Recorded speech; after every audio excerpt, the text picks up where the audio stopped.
दोस्तों नमस्कार।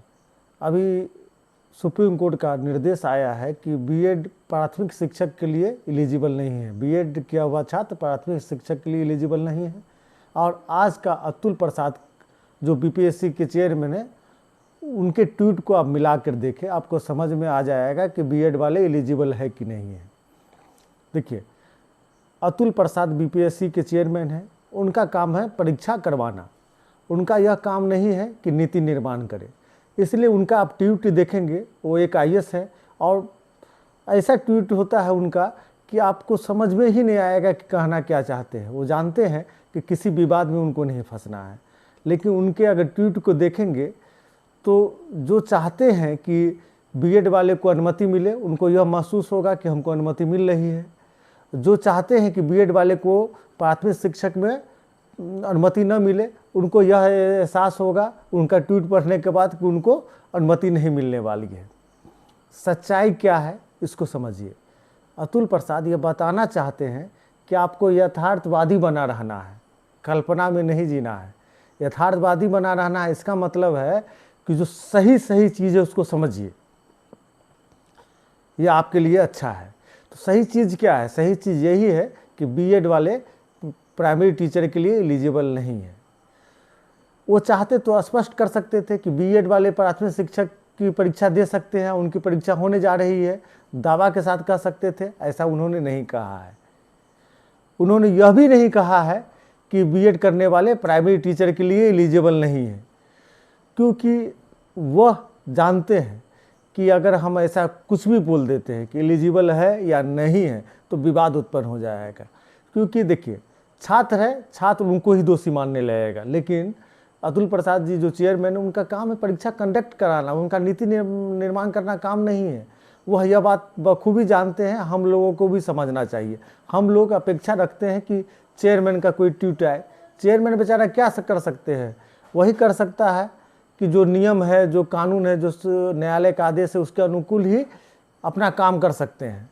तो दोस्तों, सबसे पहली बात एक बात स्पष्ट कर दे कि जो लोग परीक्षा देने वाले हैं, पहली बात वो पढ़ाई जारी रखें, क्योंकि पढ़ाई आपका बर्बाद नहीं होने वाला है। जो बीएड कर रखे हैं वो भी पढ़ाई जारी रखें, जो डीएलएड कर रखे हैं वो भी पढ़ाई जारी रखें।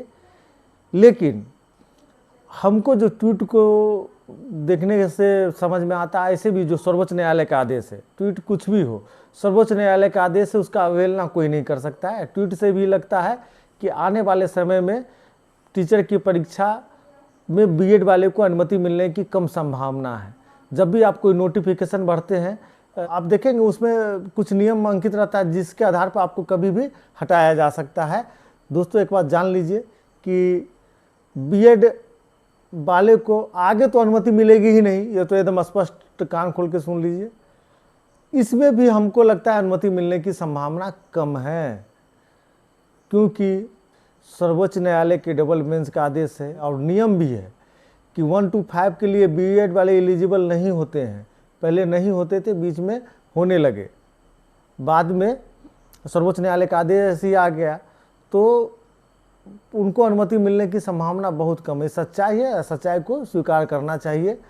लेकिन थोड़ी सी आस है, 10 दिनों में कुछ अगर आदेश आ जाता है, कुछ हो जाता है, तो मतलब कुछ कहा नहीं जा सकता है। लोकतंत्र है, हर आदमी को अपनी बात रखने का अधिकार है। बीएड वाले भी अपनी बात रखेंगे, डीएलएड वाले भी अपनी बात रखेंगे। न्यायालय सबको, सब बातों को देखकर ही फैसला सुनाती है, और आगे अगर रिव्यू पिटीशन जाता है तो उस सब को देखने के बाद ही न्यायालय फैसला सुनाएगी और अपना आदेश देगी।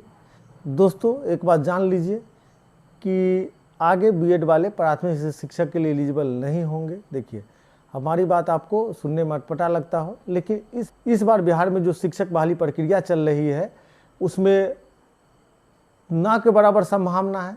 फिर भी थोड़ी सी उम्मीद है, क्योंकि कुछ भी बदल सकता है, कुछ भी परिवर्तित हो सकता है। तो आप लोग अपना पढ़ाई जारी रखें। हम तो ना उम्मीद ही हैं कि अनुमति मिलेगी, लेकिन देखिए आगे क्या होता है।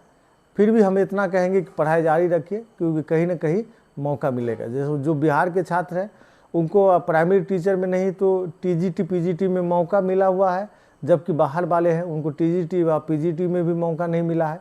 तो उनके लिए काफ़ी दुखद रहेगा। लेकिन यह तो 24 तारीख तक ही हम लोगों को पता चल पाएगा कि क्या होने वाला है। हम 100% इस बात को नहीं कह सकते हैं कि बीएड वाला एग्ज़ाम नहीं दे पाएंगे। अगर आप एग्ज़ाम दे लेते हैं तो कहिएगा कि सर ने गलत बता दिया।